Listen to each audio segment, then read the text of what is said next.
Hoje, 6 de julho do ano 2021, às 8h02, declaro aberta a sessão da Câmara Criminal do Egresso Tribunal de Justiça do Estado do Rio Grande do Norte.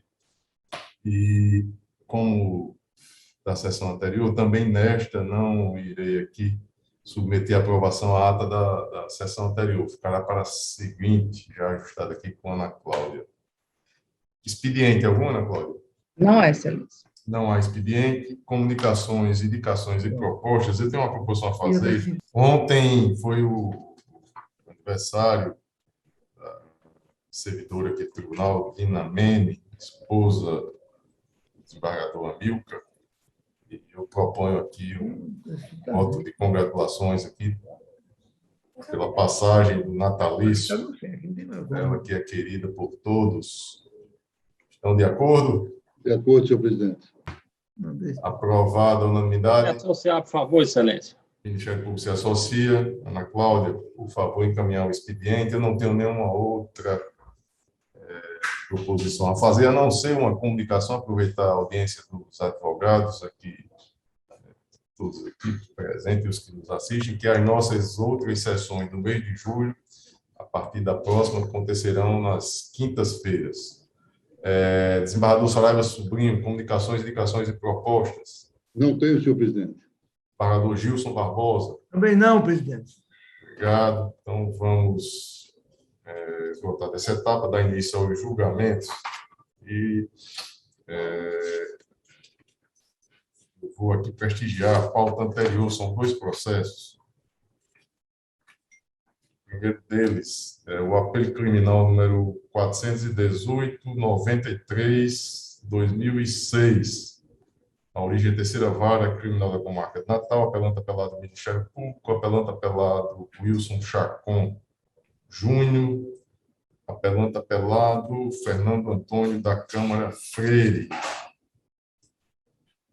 E o desembargador Gilson é o relator, o desembargador Saraiva é o revisor, e na sessão passada, estou anotado aqui na papeleta que, após o voto do relator, conhecendo e dando parcial provimento ao recurso do Ministério Público,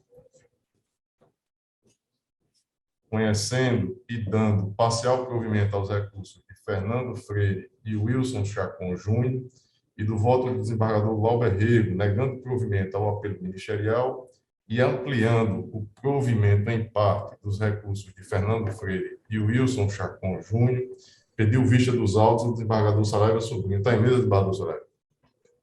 Senhor presidente, está em mesa, senhor presidente. Eu tive a oportunidade de liberar antecipadamente a cota do que eu entendi e estou divergindo em parte dos senhores, tanto o relator como de Vossa Excelência, e não sei se seria necessário algum esclarecimento. A sustentação é curta, mas foi disponibilizada para os senhores. Fica à vontade, desembargador. Ordem. Pois não? Vossa Excelência... Eu Sim, acompanho em parte, tanto o relator... Sim, não, desculpe, desembargador Saraiva. Desembargador Gilson pediu a palavra, que é o relator. Pois não, desembargador? Gente, é o seguinte, eu percebi que nós 3 divergimos quanto à dosimetria, basicamente. Então, é meu pensamento retirar de mesa e fazer uma análise mais aprofundada, considerando as suas assertivas e também a do desembargador Saraiva. Perfeito. Não Então, desejo unanimidade, mas desejo chegar a um ponto mais coerente. Perfeito. Eu Desembargador tento Gilson. mesmo. Perfeito. Prometendo trazer na próxima sessão. Certo. Eu faço só um esclarecimento que deixei de fazer na vez passada, com relação a uma circunstância judicial que eu considerei neutra, que foi as consequências do crime. E eu fiquei preocupado porque eu tenho e é comum a todos nós aqui, o respeito aos nossos votos anteriores. E, neste caso concreto, o prejuízo apontado pelo Ministério Público era de R$82 mil, em torno desse valor aí. E aí nós temos dito que, nestes casos de consequências do crime, quando não há o ressarcimento, seria considerado desfavorável. Isso nos crimes de roubo, por exemplo. Mas, no caso concreto, o que me chamou a atenção é que o réu, o recorrente, Fernando Freire, tem sido comum vários apelos dele aqui. E esses valores me pareceu um pouco abaixo dos outros casos, e com uma particularidade. No caso concreto, há a possibilidade de identificar já o responsável pela devolução, no caso, a responsabilidade seria solidária entre os dois, e a possibilidade do Estado ter ressarcido esse valor em ação própria. Então, por conta disso, eu considerei neutra essa circunstância judicial para ambos aí os apelantes. Mas eu, de forma objetiva, já proclamo aqui o resultado parcial após o voto do desembargador Saraiva Sobrinho, concordando em parte com os votos já proclamados, no sentido de negar provimento ao apelo do Ministério Público e dar provimento parcial aos apelos de Fernando Freire e Wilson Chacon, pediu o relator, o desembargador Gilson Barbosa, que fosse suspenso o julgamento para que Sua Excelência pudesse, em tempo hábil, e até a próxima sessão, reanalisar o processo. Então, esta é a proclamação, Ana Cláudia. Perfeito? Senhor presidente, Pois não, desembargador. como eu disse, o voto foi disponibilizado, mas, inclusive, na própria redação, eu proponho, no caso de não acolhimento do que escrevi, ficam 3 opiniões distintas, em termos de pena, e que, no caso, fosse aplicado o voto médio. Mas Perfeito. Então, vamos aguardar o voto, o retorno do desembargador Gilson, e aí a gente faz essa Estou registrando o fato. Perfeito. Então, na sequência, tem aqui, ainda da sessão anterior, o habeas corpus, número 806399, é o 45 em ordem cronológica, é o dígito 48, ano 2021. Impetrante Leonardo Nascimento Miranda, paciente Eugênio Bessegato Júnior, autoridade coatora, juiz de direito da primeira vara criminal da comarca de Natal. Eu sou o relator e, neste caso, após o voto do relator, não conhecendo do habeas corpus e concedendo de ofício a ordem, pediu vista dos autos do desembargador Saraiva Sobrinho. Disse aguardar o voto visto do desembargador Gilson Barbosa. Está em mesa, desembargador Saraiva? O presidente também está em mesa. Discuti a matéria em 4 laudas, disponibilizei a tempo, e, ao final, eu estou acompanhando o relator, no caso, Vossa Excelência, pelo não conhecimento da ordem, divergindo, porém, quanto à concessão de ofício da matéria posta. Desembargador Saraiva, eu fiquei só com uma dúvida, se Vossa Excelência puder antes de passar para colher o voto do desembargador Gilson, Vossa Excelência, no seu voto, não admite mais a possibilidade, que eu fiquei nessa dúvida, da concessão de ofício da ordem, ou, no caso concreto, não está entendendo seu caso? É o caso concreto, Excelência. Inclusive, eu discorro sobre isso, né, de se conceder de ofício a matéria que Vossa Excelência propôs. A divergência está tão somente aí. Não conheço da ordem, certo? E não concedo de ofício, não acompanho a Excelência pela concessão de ofício do proposto. Ok? Se for o caso, eu farei uma leitura rápida aqui da minha divergência. É porque no voto de Vossa Excelência, Eduardo Saraiva, Vossa Excelência faz uma análise desde a origem aí do CPP e passa a entender que não seria mais o caso de, em situações como tal, se conceder de ofício a ordem. E aí, sem querer polemizar, eu tive a curiosidade de buscar aqui no STJ e também no Supremo. No STJ, eu botei aqui pesquisa de jurisprudência aqui, ordem concedida de ofício. Aí, decisões monocráticas, tem 176.398. E aí, seguindo a ordem cronológica, a primeira delas que aparece aqui é na relatoria do ministro Joel Paciornik, agora dia 22 de junho de 2021, de Sua Excelência, habeas corpus não conhecido, ordem concedida de ofício para, confirmando a liminar anteriormente deferida, declarar a nulidade da conversão da prisão em flagrante em preventiva. Aí o segundo, ministro Ribeiro Dantas, dia 22 de junho de 2021, habeas corpus não conhecido, ordem concedida de ofício a fim de reconhecer a nulidade ocorrida em relação ao reconhecimento pessoal do paciente. Terceiro, ministro Sebastião Reis Júnior, 15 de junho de 2021, agravo regimentão improvido, ordem de habeas corpus concedida de ofício para declarar a extinção da punibilidade.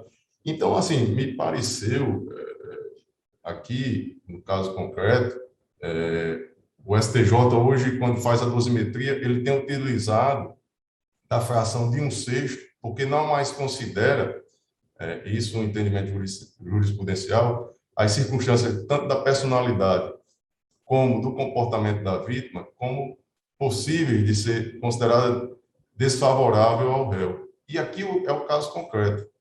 Ele teve, na sentença, desfavorável à circunstância judicial do comportamento da vítima. Então, é uma ilegalidade flagrante, e aí, por força do parágrafo 2º lá do artigo 654 do CPP, se não estou enganado, vigente ainda, temos nós a obrigação de conceder a ordem de ofício. Eu trago para reflexão porque a preocupação que tenho com a questão de se firmar aqui um precedente contrário. No STF também eu tive essa preocupação, fui buscar e utilizei como critério de pesquisa ordem concedida de ofício, e me apareceu aqui também uma quantidade significativa, 2.000 e... deixa eu ver aqui... Não, decisões monocráticas 9.513, acórdãos 902, e também no mesmo sentido. Então, assim, respeitando a posição de Vossa Excelência, eu mantenho o meu voto no sentido de não conhecer do habeas corpus e conceder a ordem de ofício para considerar como neutra a circunstância judicial do comportamento da vítima e, com isso, refazer a dosimetria nos termos do voto que está aí disponibilizado. É o meu voto que eu, pedindo vênia a divergência, eu mantenho e peço o voto aí do desembargador Gilson Barbosa. Acompanho integralmente o voto de Vossa Excelência, não porque de Vossa Excelência, mas pelas razões acertadas. Perfeito. Como resultado, a Câmara Criminal, por maioria, não conheceu da ordem e, de ofício,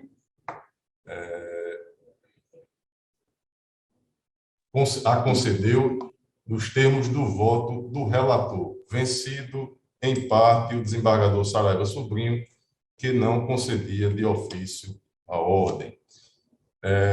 Esgotados os votos da pauta anterior, vamos aos pedidos de sustentação oral. Excelência, Aí, pela ordem, Vivênio. Pois não, doutor Vivênio. Eu gostaria de solicitar ao excelentíssimo desembargador, Gilson Barbosa. Eu estou com duas apelações que eu pedi sustentação oral, eu fiz o requerimento. Doutor Vivênio. A 41 e a 42. Eu vou ter uma audiência agora, bem rápida, na comarca de Caraúbas, de 8h30. Deixa eu dizer que nós temos já, nesse mesmo sentido, um pedido de prioridade do doutor Smith. E, na sequência, os dois processos em que Vossa Excelência fez requerimento serão colocados. Eu queria pedir ao contrário, eu queria pedir para serem os últimos. Sim, serem os últimos. Não, tranquilo. Porque eu tenho uma audiência... Então, Ana Cláudia, fica anotado aí para o final da sessão, os dois processos na relatoria do doutor Vivênio Jacome. É o 41 e 42, 0102-472, 48, 2017 é o 42.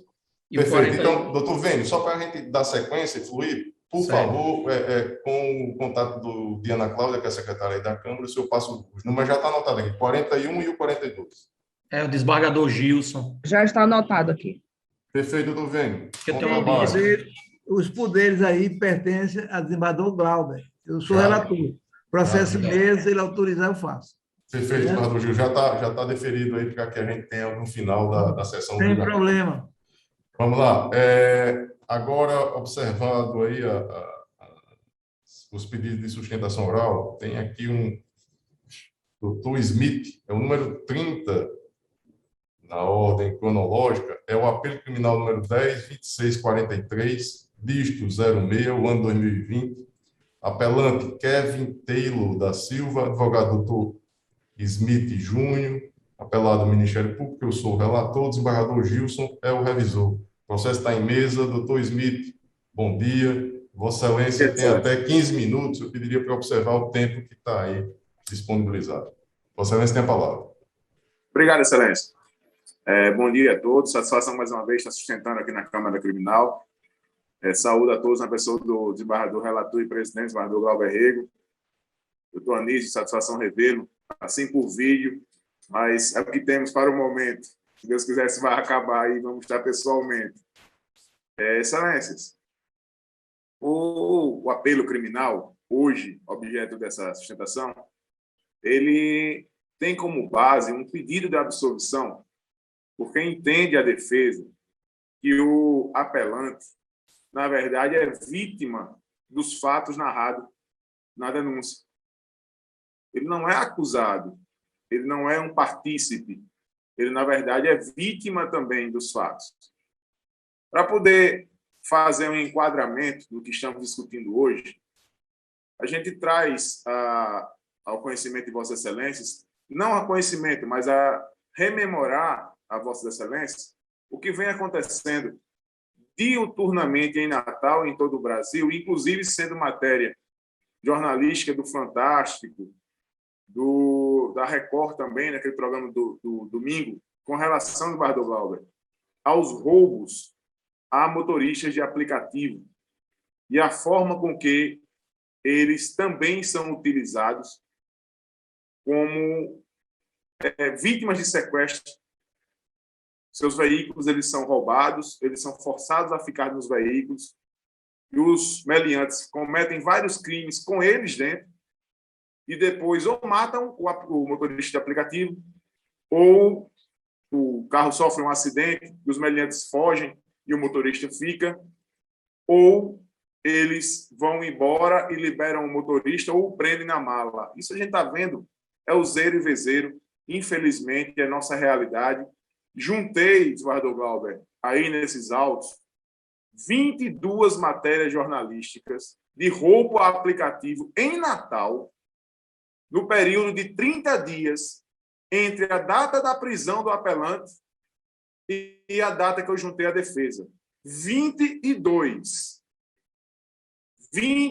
motoristas foram roubados, foram vítimas de sequestro relâmpago, ficaram dentro de seus veículos, os meliantes ficaram rodando na cidade, doutor Anísio Marinho, fazendo assaltos com o veículo, e depois ou houve um acidente e eles foram embora, ou o motorista foi morto, ou o motorista foi deixado para trás dentro da mala do carro, ou até mesmo dentro do carro. No caso em questão, desembargador Glauber, chama a atenção isso desde o início, porque os fatos em si narram que o apelante não participou de nenhum dos roubos. A gente tem uma vítima do primeiro roubo, que é a senhora Juliana. Ela que foi roubada em Neópolis, onde os meliantes vinham no veículo do apelante, com ele dentro do carro, isso aí é inegável. Eles abordaram a vítima e seu esposo, ainda em Neópolis, e tentaram roubar o veículo deles, não souberam dirigir, e aí retornaram para o veículo do apelante, e em fuga, o renegade desta vítima, que perseguiu eles, bateu numa árvore em frente ao Carrefour, e foi aquele acidente que todo mundo teve conhecimento, que a vítima veio a óbito. Na verdade, não foi um latrocínio, porque a vítima estava perseguindo exatamente o veículo Gol do apelante, onde o apelante estava feito refém dentro. E esse veículo Gol foi abarroado pelo Renegade, os dois carros capotaram, e o motorista do Renegade foi a óbito, e no veículo Gol estavam o apelante, que também era vítima de roubo, e os outros 3 assaltantes.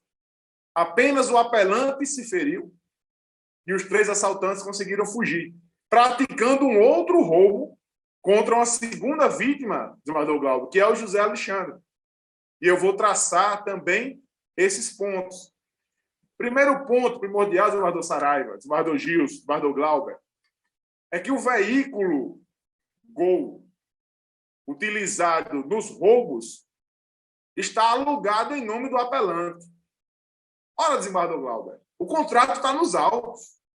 O apelante locou o veículo para trabalhar como motorista de aplicativo. O veículo está alugado em nome dele.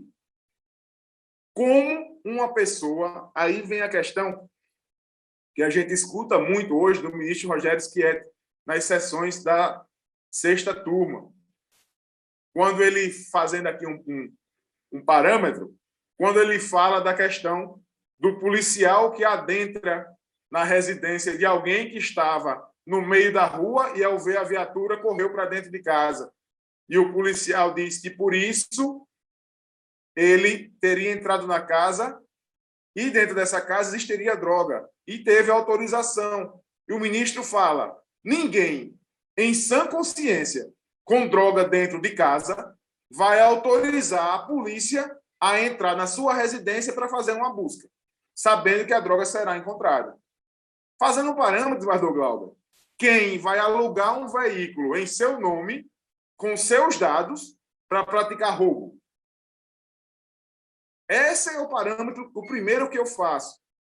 Porque o direito também, ele tem que aplicar a vida real, a lógica. Como eu vou alugar um veículo no meu nome para praticar roubos, se a primeira coisa que vão pegar é a placa do meu veículo? E aí vai se chegar a mim facilmente. Então, este é o primeiro ponto neste processo que, infelizmente, não foi observado e espero que seja observado neste julgamento de hoje. Nós temos, desembargador Glauber, e aí eu narrei nas razões de apelação, e eu vou pedir agora só um pouquinho de paciência dos nobres julgadores, porque eu vou ter que ler parte das razões de apelação, e nas razões de apelação eu fiz alusão aos depoimentos das vítimas e das testemunhas, inclusive mencionando minuto e segundo de cada depoimento, que são os vídeos que estão aí também anexados no processo. A senhora Juliana, desembargadores, que foi a primeira vítima, ela disse o seguinte: aos 9 minutos e 56 segundos do seu depoimento, ela disse que a outra vítima falou que o réu, ora apelante, seriam os assaltantes e que na delegacia ela não viu o réu, apenas o viu no ITEP e não o reconheceu como um dos assaltantes. Aos 13 minutos e 15 segundos, ela confirmou que não reconhece o réu como um dos assaltantes. Ela foi perguntada pelo juiz dos desembargadores. Textualmente, a senhora reconhece o senhor Kevin como um dos assaltantes? Ela respondeu aos 13 minutos e 15 segundos que não. Aos 13 minutos e 50 segundos, o juiz mais uma vez perguntou a ela e ela respondeu que não reconhece o réu como um dos assaltantes. Isso é o depoimento dela em fase judicial. O senhor José Alexandre, que é a outra vítima que teve o seu veículo roubado no Conjunto Mirassol, importante o depoimento dele quando ele fala, respondendo às perguntas do Ministério Público, aos 8 minutos e 57 segundos, que o réu não ameaçou ele hora nenhuma. E a frase que ele usa é, não me ameaçou nem nada. Aos 10 minutos, ele afirma que o réu estava apenas caminhando e viu a polícia chegar. Aos 11 minutos e 22 segundos, a vítima reafirma que o réu afirmou que era motorista de Uber e que ouviu isso no momento em que os policiais perguntaram a ele. Aos 14 minutos e 7 segundos, ele afirmou que quando o réu voltou para próximo de onde ele estava, a polícia já estava próximo dele Então, o réu foi ao encontro da polícia, excelências. Aos 15 minutos, ele afirmou que o réu afirmou que era motorista de Uber. Aos 19 minutos e 18 segundos, a vítima, José Alexandre, afirmou que o réu não lhe ameaçou em nada. Aos 18 minutos e 29 segundos, excelência, já no finalzinho do seu depoimento, a vítima, José Alexandre, ao responder ao juiz, afirmou que o réu não participou do assalto e que não sabe se ele participou do outro roubo ao Renegade. O importante também, excelência, é o depoimento dos policiais militares que atenderam a ocorrência. O policial Jefferson, que foi ouvido como testemunha, aos 7 minutos e 10 segundos, ele afirma que o réu disse que era motorista de aplicativo a ele. Aos 13 minutos e 57 segundos, ele afirma que o acusado estava no local do roubo e depois relata que o acusado não estava descendo a rua, então ele não tentou fugir. Depois esclarece que o acusado estava andando na mesma rua do roubo, essa com relação ao roubo do veículo do seu Alexandre. Aos 15 minutos e 20 segundos, o policial Jefferson afirmou que o acusado viu a viatura, não correu e disse que era motorista de Uber e verbalizou isso aos policiais.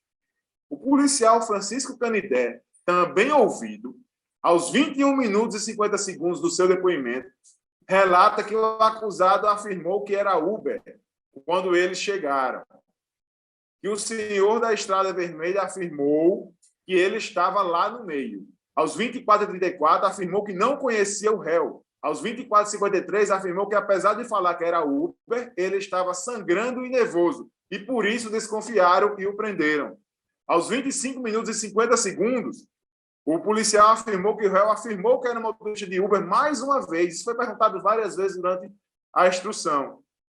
Aos 27 minutos e 20 segundos, o policial afirmou que o acusado estava distante do local do acidente e no local do roubo do senhor Alexandre, que estava de pé e desnorteado, e o pessoal começou a fazer gestos como se ele tivesse envolvido, como se ele tivesse envolvido. Aos 28 minutos e 25 segundos, o policial afirmou que o réu ficou parado e não tentou fugir, que estava desnorteado pelo acidente e não esboçou nenhuma reação. Aos 28 minutos e 54 segundos, o mesmo policial afirma que ouviu o réu afirmar que era motorista de Uber e, como ele estava nervoso, já foi logo algemado e conduzido à delegacia.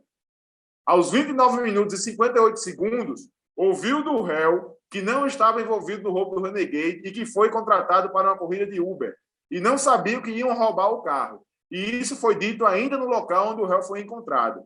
Confirmou ainda que ele falou que também era vítima dos assaltantes. Aos 32 minutos, o policial afirmou que a viatura chegou de frente ao réu e que esse, mesmo tendo oportunidade, não correu quando viu a polícia. E aos 33 minutos e 25 segundos, ao responder ao juiz, a testemunha confirmou que soube que o réu era motorista de Uber e tinha sido vítima dos mesmos algozes que roubaram o Renegade e a Estrada. Ora, excelência, os depoimentos, Eduardo Glauber, são claros e esclarecedores, são uníssonos, Eduardo Gilson, Eduardo Saraiva, a demonstrar que o apelante, que está preso há 1 ano e 4 ou 5 meses, salvo engano, na verdade, Eduardo Glauber, é vítima. É vítima. E não partícipe. Estamos diante aqui de um inocente preso. Os depoimentos são claros. A vítima Alexandre, em juízo, já não mais afirmou que ele teria assaltado. Inclusive, a vítima Alexandre, ao ser questionado por esta defesa, Eduardo Glauber, se o réu teve a oportunidade de fugir com os outros, a vítima Alexandre disse: teve, meu carro era aberto. Ele poderia ter ido em cima da carroceria. Então, se ele estava em fuga, desembargador Glauber, ele não ia escolher entrar dentro do carro. Quem está em fuga, foge. Foge da maneira que der. Então, não estou aqui falando em dúvida. Estou falando em certeza. certeza de que um inocente está preso. As provas documentais que a sentença fala que servem para a condenação é exatamente o contrário. A prova documental, Osmar Glauber, é o contrato de locação do gol em nome do apelante. Em nome dele. Como é que ele vai fazer roubo com um carro que ele mesmo alugou no nome dele? Sem modificar a placa, sem modificar nada. O auto da prova documental, Osmar Glauber, é o extrato do aplicativo que comprova que ele estava trabalhando nesse dia, que comprova que ele fez corrida, que comprova o cancelamento da corrida quando esses meliantes o abordaram. As outras provas são testemunhais. Tempo esgotado, doutor Smith. Obrigado, excelência. Então, em cima disso, venho requerer a absolvição do réu. Muito Perfeito. Obrigado. Obrigado, senhor. Esse caso, ele chamou a atenção à época da imprensa, foi bastante noticiado e, quando o processo chegou ao gabinete, não poderia ser diferente. Eram 4 os que são acusados, aliás, identificado apenas o apelante aqui, mas que tinha companhia de mais 3 comparsas e que roubaram um veículo Renegade e que mais adiante esse veículo ele foi abandonado e a vítima ela ocupou o veículo e saiu atrás dos meliantes mais adiante, capotando o seu veículo e também o veículo Gol que era ocupado pelos acusados aí do roubo. E foi vítima fatal aí aquele que foi a primeira vítima do roubo. E os meliantes seguiram e roubaram um outro veículo, um Fiat Strada. E o grande detalhe, esse cenário todo ele é bastante claro. A defesa traz que o apelante seria coagido enquanto proprietário do veículo Gol e por ser contratado Uber. No entanto, apenas apresenta o seu contrato de trabalho como Uber, mas não há uma comprovação efetiva de que, de fato, aconteceu a chamada para que ele pudesse atender aos que ele afirma, de fato, serem os verdadeiros meliantes. E o outro detalhe é que, quando o capotamento do veículo Gol, os 3 ocuparam a Fiat Strada e o apelante foi até eles, dito pelo proprietário do Fiat Strada, dizendo, e eu? Ou seja, se ele não participava da conduta ilícita, ele deveria ir em sentido contrário, pedir ajuda, se aproveitar daquela oportunidade. Mas não. O que aconteceu foi que ele buscou os seus comparsas da empreitada criminosa. É isto que está demonstrado nos autos e, por esta razão, com relação à autoria, eu aqui, já que a materialidade não se discute, eu nego o provimento ao recurso. Com relação à dosimetria, eu refaço tão somente para reconhecer como neutra a circunstância judicial da culpabilidade e, com isso, tornar concreta e definitiva a pena do apelante em 9 anos e 6 meses de reclusão e 115 dias multa. Como voto, desembargador Gilson Barbosa, que é o revisor. Como vota Vossa Excelência? Vossa Excelência. Barrador Saraiva Sobrinho. Senhor presidente, nós temos que verificar a questão da preliminar suscitada pela 2ª Procuradoria de Justiça, que Vossa Excelência está rejeitando, a questão da detração. E, nesse ponto aí, eu divido, Vossa Excelência, eu estou acompanhando, estou acolhendo a preliminar suscitada, no tocante à questão do não conhecimento da apelação quanto à detração. No mérito, eu acompanho Vossa Excelência. Essa matéria eu não dei destaque, Barroso, porque nós havíamos aqui firmado um consenso a respeito. é isso? Não, isso Vossa Excelência. Essa divergência já vem de algum tempo. Nós não podemos retirar do juiz das execuções, que é quem reúne todos os elementos, seja quantitativo, seja de existência eventual de outros processos, comportamento. Nós não temos elementos para fazer uma detração aqui no segundo grau. Perfeito. Sem polemizar, desembargador, eu só, Vossa Excelência, então, permitir... fica em cada caso concreto. O caso concreto não existe, e eu acolho a preliminar suscitada pela segunda Procuradoria, que, aliás, o fez em cima de posicionamento desta Câmara. Eu peço permissão tão somente para ler um trecho aqui do voto em que trata dessa preliminar. Eu digo o seguinte: a proposta da temática resiste que no julgamento da apelação criminal 10.07.59, dígito 30, ano de 2020, de relatoria do juiz convocado Roberto Guedes, gabinete do desembargador Saraiva Sobrinho, após substancial fundamentação em voto misto, firmou-se posicionamento no sentido de que, a detração penal para fim de fixação do regime inicial de cumprimento da pena, nos termos do artigo 387, parágrafo 2º do CPP, critério objetivo, é da competência do juízo de conhecimento. 2, não questionada oportunamente a eventual omissão na sentença condenatória, a matéria deve ser apreciada pelo juiz de execução penal.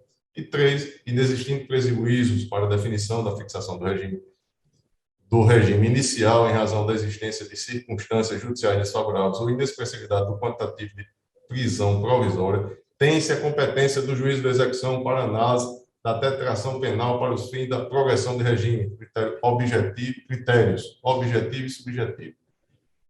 Com base nesse cenário, e tendo em vista o caso concreto, em que a defesa pretende o reconhecimento da detração para fim de fixação do regime prisional inicial mais brando, conclui-se pela competência do juízo de conhecimento em se pronunciar sobre a matéria, como inclusive o fez o magistrado Acó. Deixo de proceder à detração, uma vez que não terá o condão de alterar o regime inicial de cumprimento de pena, e por via de consequência pela inexistência de qualquer óbice ao conhecimento desse pleito recursal. Então, na verdade, aqui, a matéria ela foi enfrentada pelo juiz de conhecimento, como definiu aqui a Câmara Criminal, e não seria uma matéria preliminar. Por esta razão, foi rejeitada. Inclusive, Sua Excelência, o juízo recorrido, entendeu perfeitamente neste sentido, desembargador Saraiva. Então, seria aí a caso até mesmo de mérito recursal. Vossa Excelência mantém Mantém, senhor presidente, porque a questão é de concretude dos fatos. Nós não temos elementos na hipótese para examinar essa questão da detração. E, inclusive, o próprio doutor Roberto Guedes, quando me substituiu, ele tinha esse mesmo pensamento. Não sei como foi resultante de algum voto aí que constou unanimidade, mas a posição é a posição... Ele passou a aderir à maioria. Não. Mas tudo bem, vamos lá. Eu vou proclamar aqui. Desembargador Gilson.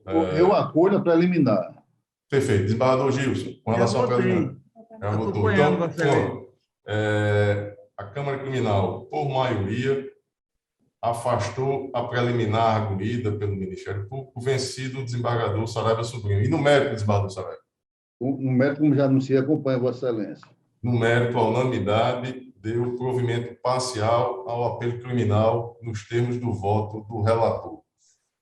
Doutor Smith, bom trabalho, sucesso aí nas demais empreitadas. Obrigado, Excelência. Bom dia a todos, satisfação revê-los e espero que volte a ser presencial. Bom dia e bom trabalho. Obrigado. Na sequência, o número 51 na ordem cronológica, é o habeas corpus número 80.42.14, dígito 37, ano 2021. Impetrantes, doutor Júlis Pereira Queiroz e Silva e outros. Paciente LD de Queiroz. Autoridade coatora, 44º Promotor de Justiça da Comarca de Natal. Relator é o 51, desembargador Gilson. 51, sim. Segredo de justiça, desembargador. Não, a matéria não é segredo de justiça, não, Ana Cláudia. Embora, assim, o julgamento, essa matéria, nem pela matéria, nem pelas partes. A não ser... Pois não, desembargador Gilson? Eu estou conhecendo e concedendo a ordem. Eu vi o voto de Vossa Excelência. tem um pedido de sustentação oral, eu estou também concedendo, mas com fundamentos diferentes, Badu.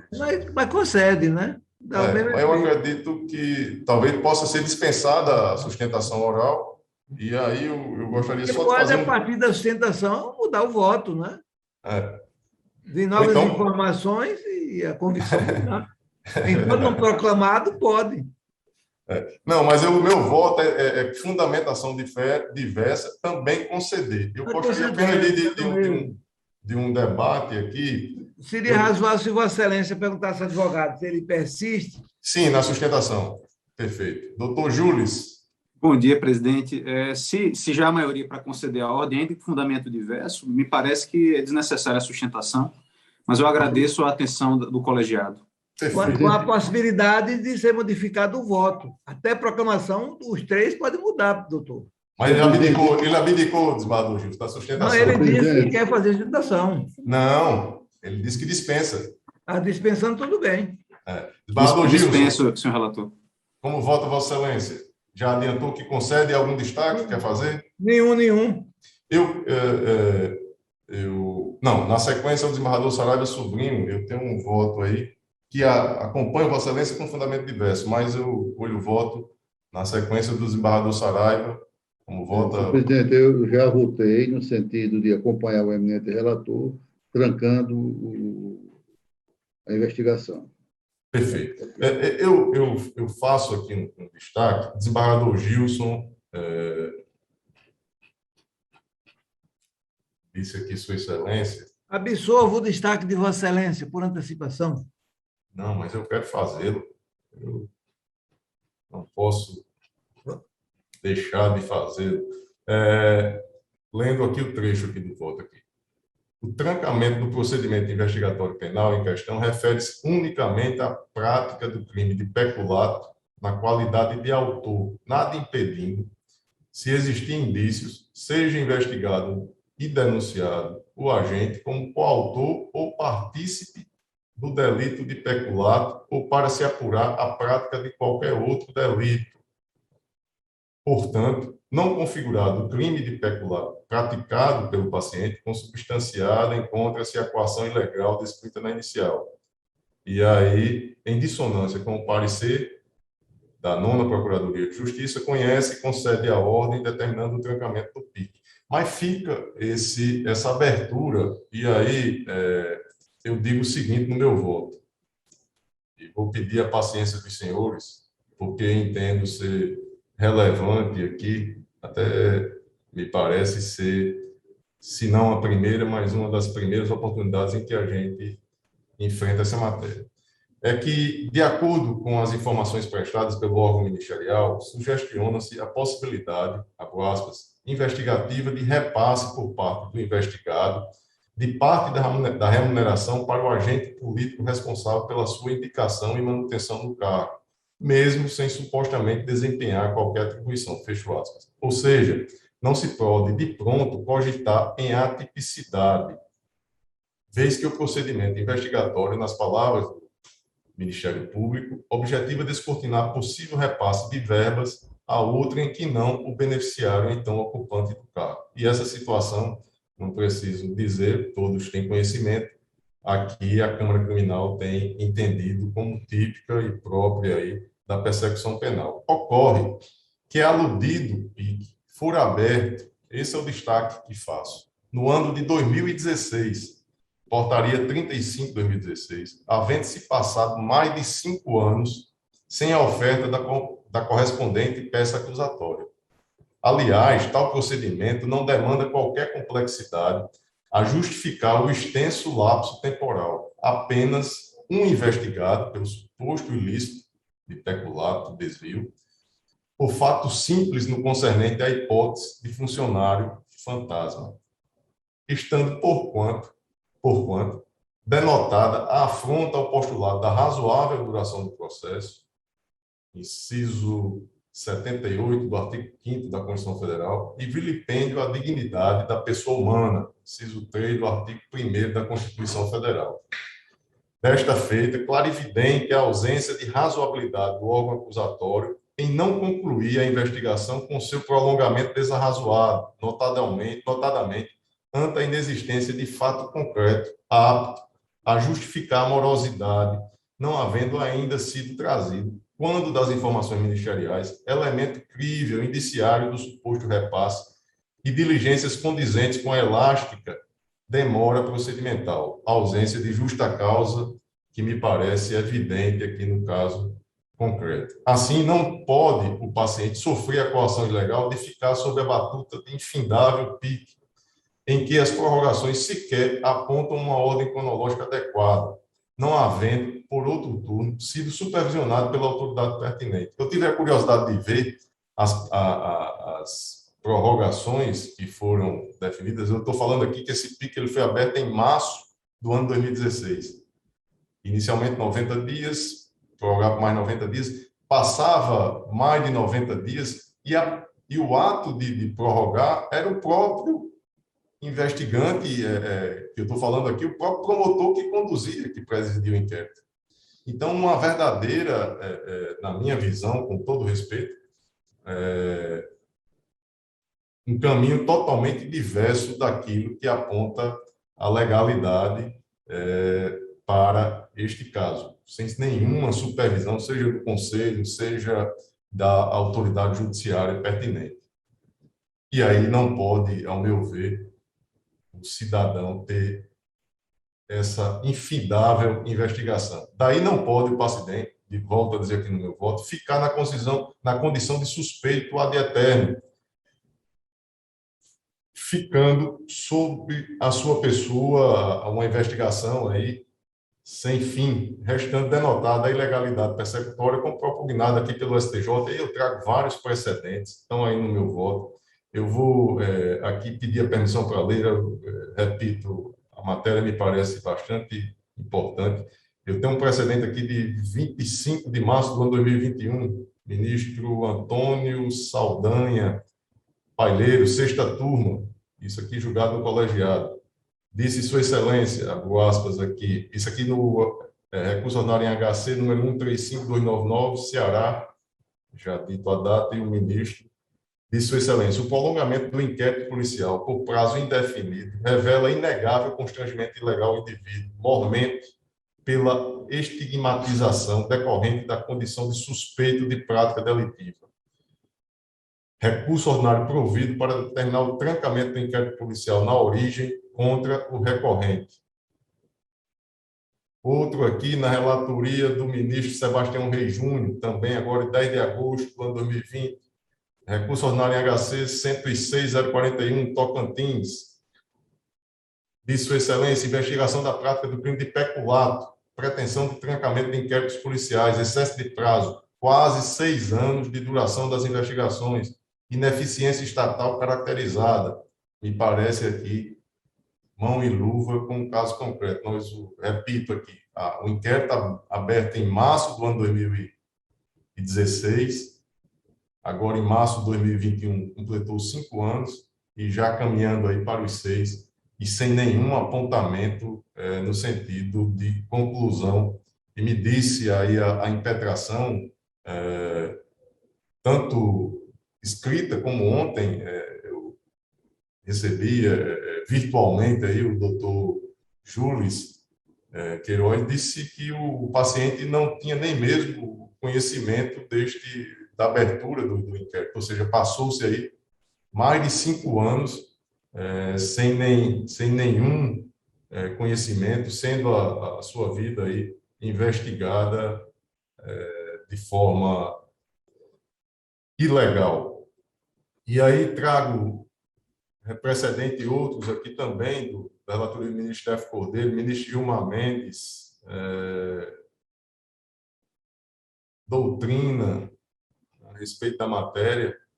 E aí, senhor presidente, eu dou uma abrangência maior do que a tratada no voto de Vossa Excelência. Vossa Excelência deixa em aberto para outras, seja ele como coautor, seja ele como partícipe do crime de peculato.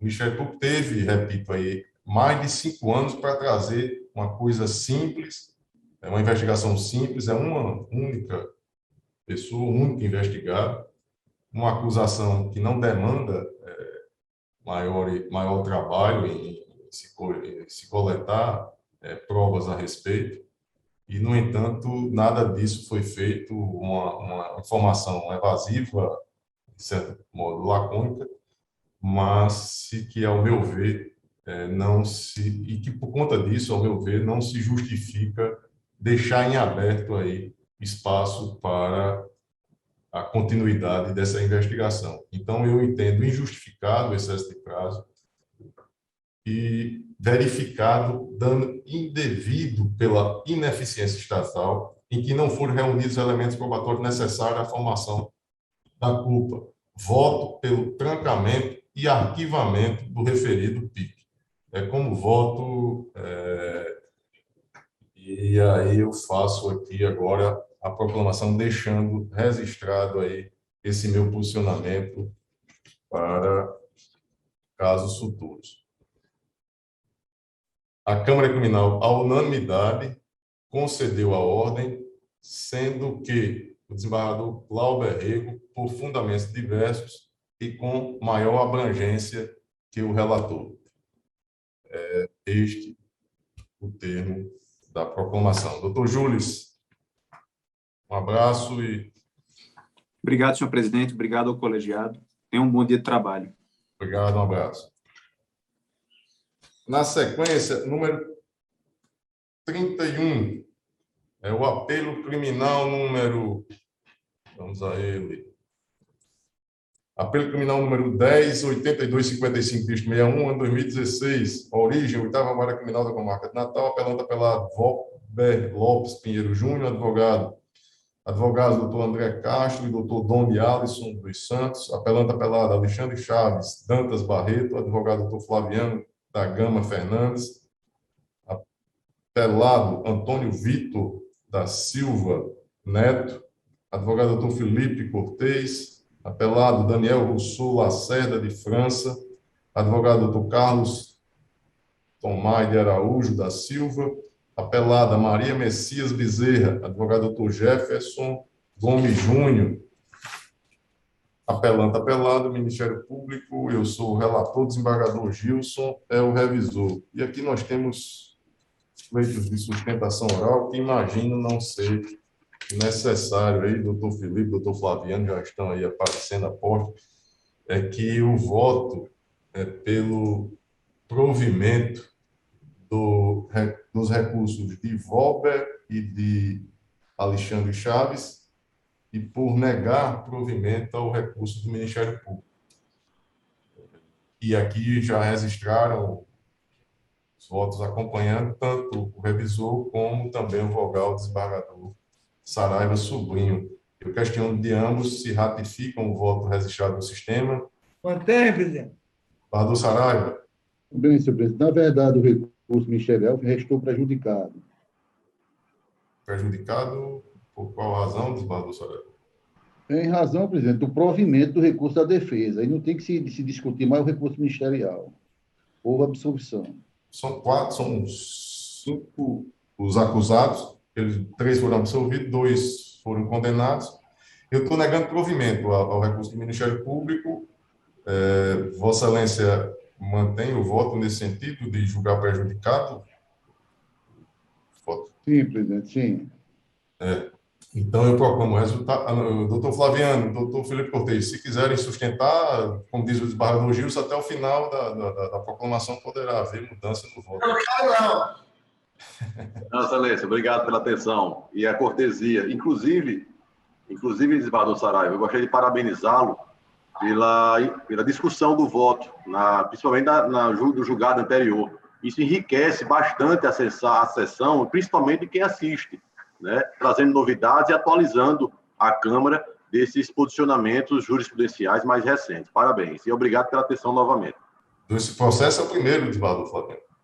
Não, o anterior que Vossa Excelência leu o voto sobre o trancamento da ação penal. Estou fazendo referência à insistência de Vossa Excelência em expor o voto. Mata o homem, mas não muda o nome, rapaz. Vossa Excelência me chamando de desembargador Saraiva, eu sou jovem ainda. Desembargador Glauber, desculpa. Jovem, mas é o nível intelectual e de competência são os mesmos. Obrigado, doutor Flaviano. Proclamando o resultado do tribunal, a Câmara, a unanimidade, conheceu e deu provimento aos recursos dos apelantes Valber Lopes Pinheiro Júnior e Alexandre Chaves Dantas Barreto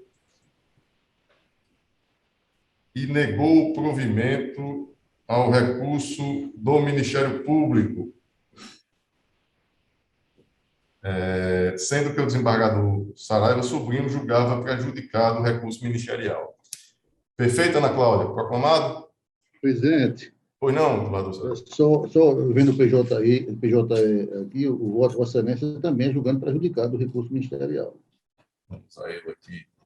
Que a matéria já foi esgotada na hora que se examinou o recurso da defesa. Não tem mais que se reexaminar o recurso ministerial, que é o mesmo. Tá certo. Vossa Excelência tem razão. Desculpe. Tem razão. Então, proclamada a unanimidade nos termos do voto do relator. Repercussão direta da absolvição dos apelantes Valber e Alexandre. É porque eu estou tão, assim, empolgado com o debate da sessão de hoje, Valdir, que queria mais um. Mas, proclamado o resultado, vamos adiante. 41 e o 42, agora, Ana Cláudia. Doutor, aquele que pediu para que fossem os outros, doutor Vivêncio. Já chegou na sala, não, né? Não. E não, ainda tem aqui o 23, que é o doutor Paulo Eduardo Cavalcante. Ana Cláudia me disse que um tinha pedido desistência, foi qual? O 29. 29, então temos mais somente este, antes dos outros dois. O 23, na ordem cronológica, é o aperto criminal número 10.0231, bicho 18, ano 2019. A origem, juiz de direito da segunda vara da comarca de Macau. Apelante é Milson de Borba Cunha, advogado doutor Paulo Eduardo Cavalcante de Araújo, apelado do Ministério Público, relator do desembargador Saraiva Sobrinho. Está em mesa, desembargador Saraiva? Em mesa, senhor presidente. Doutor Paulo, Vossa Excelência tem até 15 minutos. Bom dia a todos, bom dia, excelentíssimo senhor presidente, bom dia, demais desembargadores. A apelação vai suplicar em 3 pontos principais, na qual a gente requer atenção, pois entende a defesa que já passou dos limites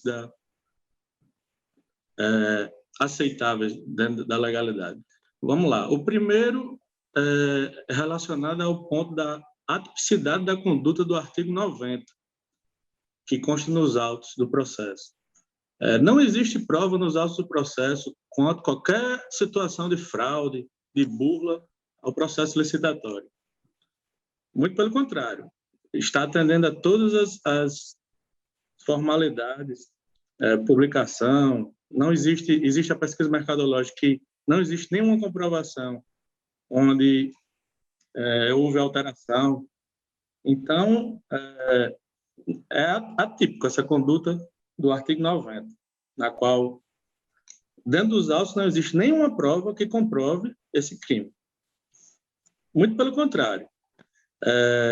O delator do caso, o senhor Júlio, que é o mentor da situação, ele afirma dentro dos autos que após a realização do processo licitatório, ele procura as empresas e tenta ter critérios ele elabora critérios para ter ganhos financeiros. E o apelante depois anui essa situação. Então, isso é típico do crime de peculato específico, né? O peculato em espécie. Inclusive, o registro vem aqui, a Procuradoria, que no parecer não se aprofundou nessa questão do artigo 90 da 8666. O segundo ponto na qual eu quero arguir aqui na defesa é sobre a dosimetria da pena. Nenhuma das penas foram aplicadas no mínimo legal. E após a interferência do depoente, do apelante, ele confessa. ele confessa que realmente ele anuiu com as negociações do senhor Júlio, que foi o delator. Então, o apelante, como réu primário, com os antecedentes, ele deveria ter sido protegido pela questão da confissão e ter sido minorizada a pena para o mínimo legal. E um terceiro ponto que eu acho importante também relatar é quanto à progressão de pena. O Ministério Público opinou pela não progressão no parecer, mas a súmula 716 ela obriga o reconhecimento da progressão da pena antes do transitário em julgado, certo? E como também no artigo 316, parágrafo único, é importante também a gente ressaltar essa situação, porque a prisão preventiva não foi revisada e já ultrapassou os 3 meses. Entendeu? Então, a gente tem aí 2 caminhos onde a questão da progressão de pena, que daria o direito do apelante a responder em regime aberto, agora no momento em aberto. No primeiro momento, a gente pediu semi-aberto, e a questão da revisão da prisão preventiva, que não houve. Então, já foi ultrapassado 90 dias. Certo? Uma situação relevante que abre-se um parênteses para ser colocado aqui a Suprema colegiada aqui, é o que o apelante estava solto já numa decisão de primeiro grau, já estava para tirar a pulseira eletrônica, como de repente foi surpreendido com um embargo, certo? Que foi solicitado, que não aprofundou-se nem questionou essa questão da progressão, mas foi inovado e foi realmente, ele voltou a ser preso novamente, entendeu? Então, por essas situações, eu peço urgência, eu peço atenção para que, e aí eu peço que espécie imediatamente o alvará de soltura, para que o réu possa responder o processo de forma de regime aberto, tendo em vista já ter o direito da progressão, já ter o direito não ter tido a prisão preventiva revisada, certo? Então, é isso que a defesa suplica, sucinto e objetivo. Obrigado, doutor Paulo. Relator, desembargador Saraiva Sobrinho, como voto, Vossa Excelência. Senhor presidente, eu encaminhei o voto pelo conhecimento e desprovimento do recurso. As razões foram bem postas para Vossas Excelências. E esta matéria de questão para a mudança para o regime semiaberto, não houve discussão nos autos, senão posteriormente uma petição aleatória, de sorte que eu estou mantendo a posição, conhecendo e desprovendo o recurso. Eu sou o revisor, acompanho Vossa Excelência, desembargador Gilson. Também. Processo julgado à unanimidade nos termos do voto do relator. Agora, nós temos aqui os 2 processos últimos com pedido de sustentação oral. Aliás, vamos deixar para o final aqui. Foi esse o ajustado com o advogado. Vamos às preferências aqui. Nós temos o 46, que é relatoria do desembargador Saraiva Sobrinho. Embargo de declaração em habeas corpus número 80.32.59, dígito 06, ano 2021, embargante AM do MIS, advogado doutor Francisco de Assis da Silva Carvalho, embargado do Ministério Público, embargador Saraiva, o relator, processo em mesa, embargador Saraiva, somente preferência. Senhor presidente, em mesa e, resumidamente, eu estou conhecendo e rejeitando, consoante disponibilidade do voto para Vossas Excelências. Eu acompanho Vossa Excelência, desembargador Gilson. Eu já falei que adiantava, acompanhando o voto do relator.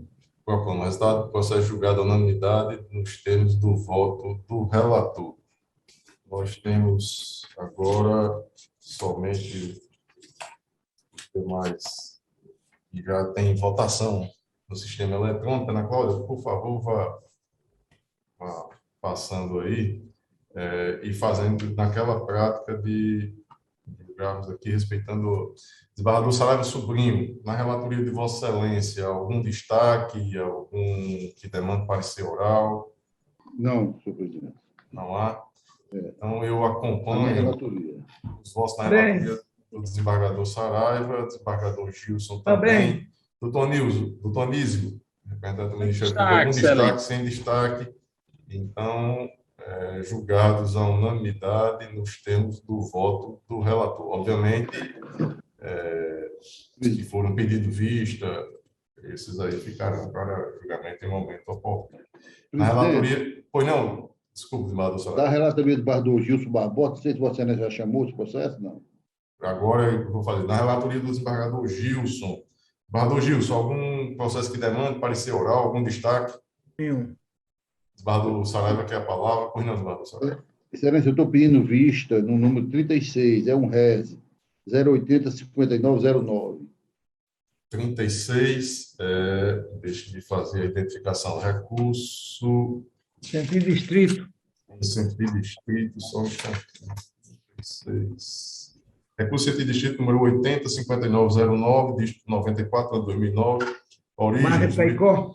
Juiz de Direito da Primeira Comarca de Caicó, recorrente ao Ministério Público, recorridos Maria da Guia Soares e João Frutuoso de Araújo, defensora pública doutora Marília Guiomar Neves Pedrosa Bezerra, o relator desembargador Gilson, e que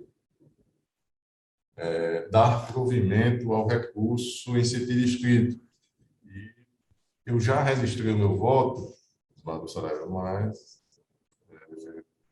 nada impede que, após os razões de Vossa Excelência, possa reanalisar o processo. Então, proclamando o resultado, após o voto do relator, dando provimento ao recurso do Ministério Público, pediu vista dos autos o desembargador Saraiva Sobrinho.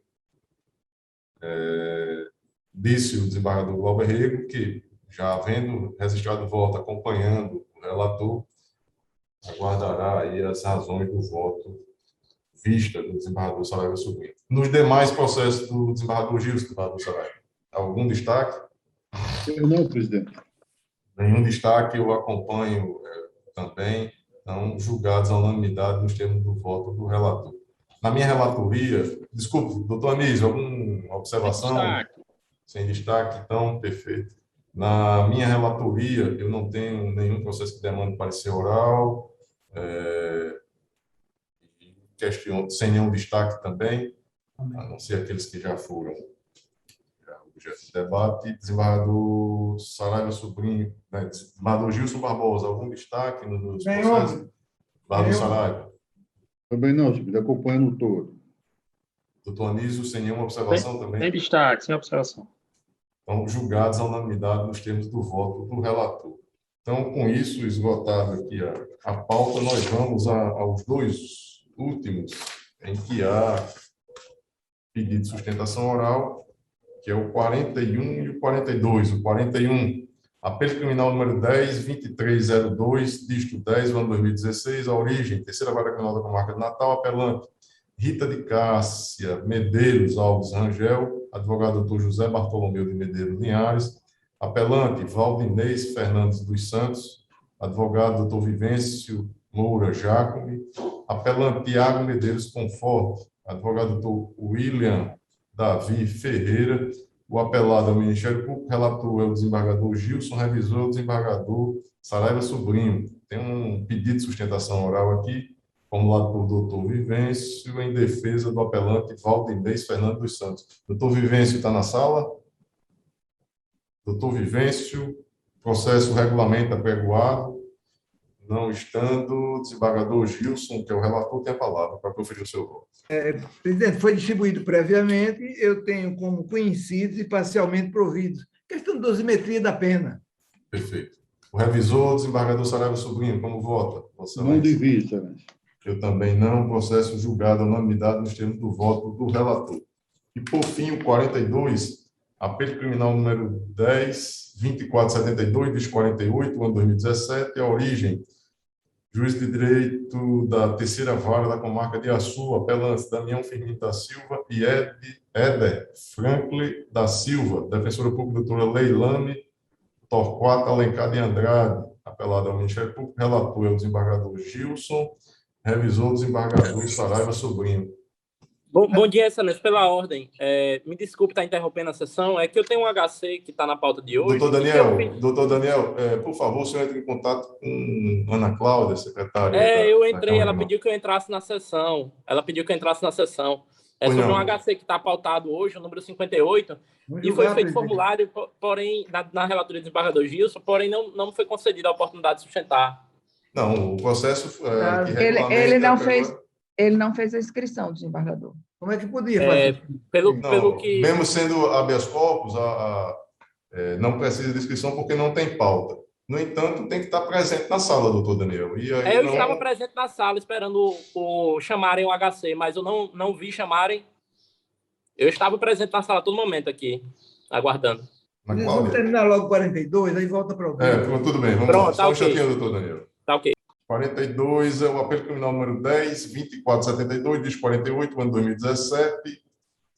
A origem, juízo de direito da terceira vara da comarca de Açu, apelância Damião Firmino da Silva e Éder Franco da Silva, defensora pública doutora Leilane Torquato Alencar de Andrade, apelado do Ministério Público, desembargador Gilson, relator, desembargador Saraiva, revisor. Doutor Vivêncio postulou aqui a sustentação oral em defesa de Damião e de Éder. Está presente, doutor Vivêncio? Última chamada. Não está. Desembargador Gilson, como vota Vossa Excelência? Presidente, eu conheço e dou provimento parcial. Também assunto de dosimetria da pena. Perfeito. Desembargador Saraiva... previamente com os senhores. Perfeito. Desembargador Saraiva revisou, como vota Vossa Excelência? Acompanhe. Processo julgado a unanimidade dos termos do voto do relator. Doutor Daniel. Opa, Excelência. Estou por aqui. Peço até desculpas pela interrupção na pauta aí, no andamento da sessão. Desembargador, como ele está fazendo a inscrição agora, então fica difícil para a gente fazer uma organização melhor. A entrada dele na sala foi posterior ao julgamento, à proclamação, Ana Cláudia? Não, entrou Daniel, como ele não entrou em contato conosco, Daniel poderia ser até Daniel do desembargador Saraiva, entendeu? Então... tudo bem. Para evitar questionamentos de nulidade, desembargador Gil, desembargador Saraiva, habeas corpus não tem pauta, e aí as inscrições dos advogados elas se dão na própria sessão. E, nesse caso, entendo que possamos aí ouvir o advogado doutor Daniel, o habeas corpus número 58, número 806673, dígito 12, ano 2021, em que é paciente Eves Max Ferreira Dias, autoridade coatora, juiz de direito da 16ª Vara Criminal da Comarca de Natal. Doutor Daniel, Vossa Excelência tem a palavra por até 10 minutos. Obrigado. Inicialmente, bom dia a todos. Quero saudar aqui o desembargador Glauber Rego, presidente da sessão, o desembargador Gilson Barbosa, o desembargador Saraiva Sobrinho, integrante também da Câmara Criminal, o doutor Anísio. Esse HC, esse habeas corpus, ele trata de uma questão relativa ao suposto crime de tráfico de drogas. Na verdade, o que ocorreu foi que, na data da prisão do paciente, policiais do 9º Batalhão estavam patrulhando pela região do Világio de Prata, do condomínio Világio de Prata, no Planalto, e após uma suposta denúncia anônima, eles invadiram a casa do paciente e o prenderam por estar em posse de drogas. Sendo que a narrativa fática ela é muito confusa. E, devido a essa confusão, cabe à defesa aqui, de forma sucinta e prática, trazer à baila o que realmente aconteceu. De acordo com depoimentos policiais, eles receberam a denúncia anônima, depois abordaram uma pessoa, não falaram onde essa pessoa estava, se era no prédio, se era lá embaixo, se era no apartamento. Essa pessoa, o senhor Daniel, disse que tinha uma outra pessoa num apartamento lá com drogas. Os policiais se dirigiram até esse apartamento, bateram na porta, encontraram o senhor Eves Max e perguntaram, você tem drogas aí? Ele disse, não, tenho, para o meu consumo, pode entrar. Esse foi o depoimento dos policiais no auto de prisão em flagrante. E aqui a gente traz a discussão na Câmara Criminal essa questão recorrentemente da inviolabilidade do domicílio.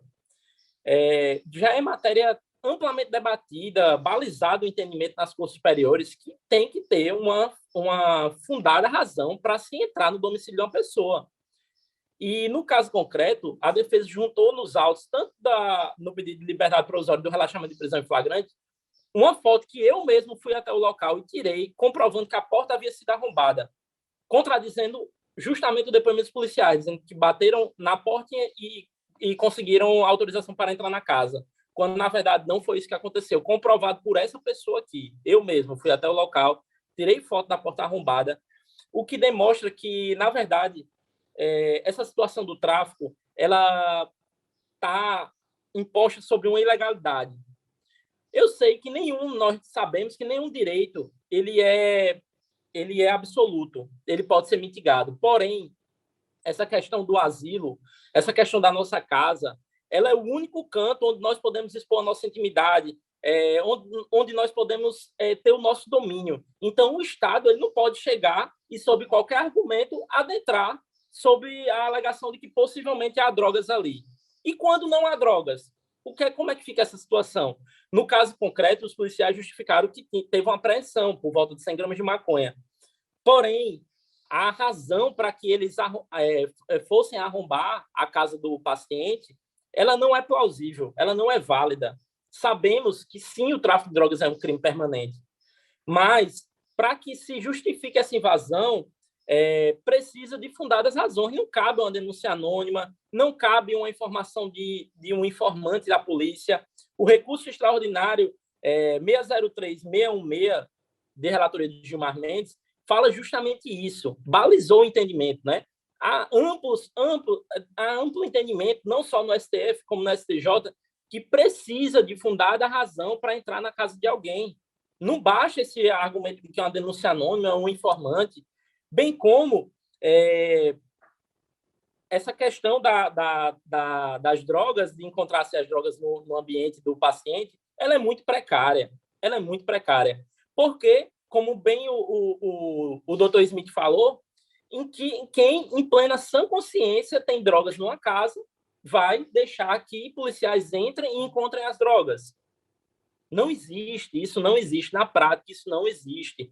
Logo, em vista dessa precariedade das provas, essa defesa impetrou esse HC para o paciente, pedindo que seja concedida a ordem de soltura imediatamente e declare também o reconhecimento de todas as provas decorrentes dessa invasão.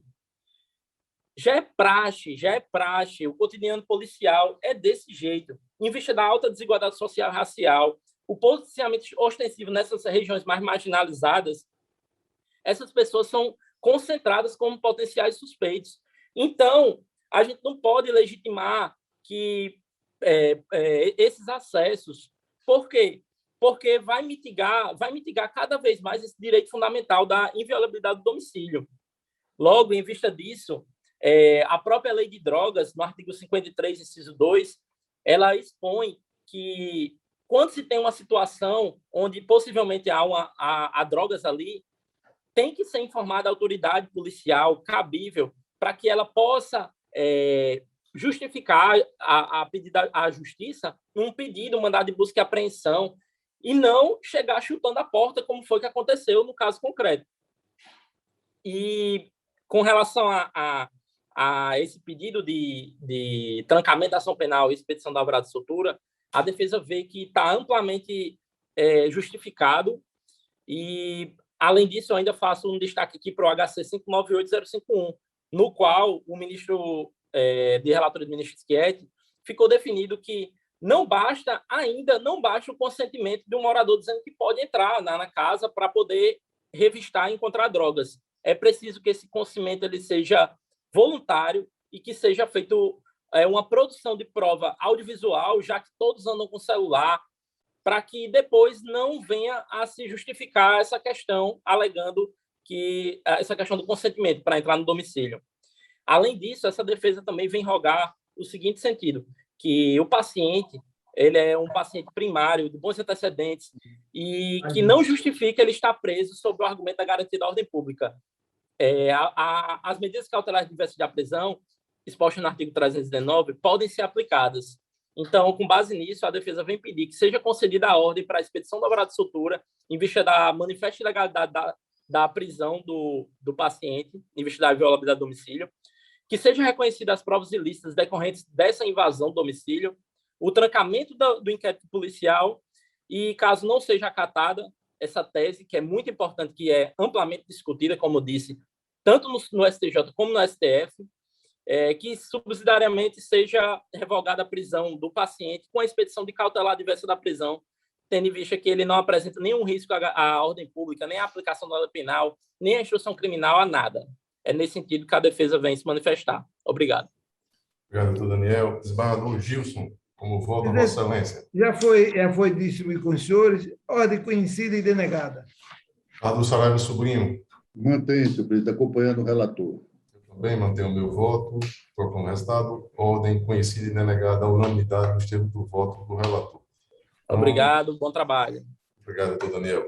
Então, às 9h23, eu declaro encerrada a presente sessão. Um abraço. Excelência, doutor, desembargador. Doutor Vivênio, os 2 processos já foram julgados, viu?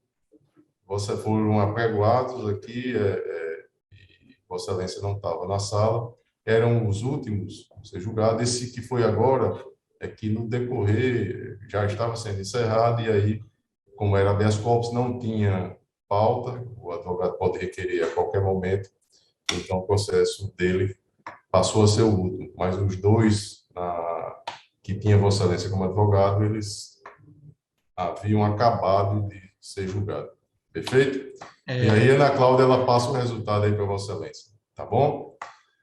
Então, às 9h24, eu declaro encerrada a presente sessão. Um abraço para todos aí. Saúde!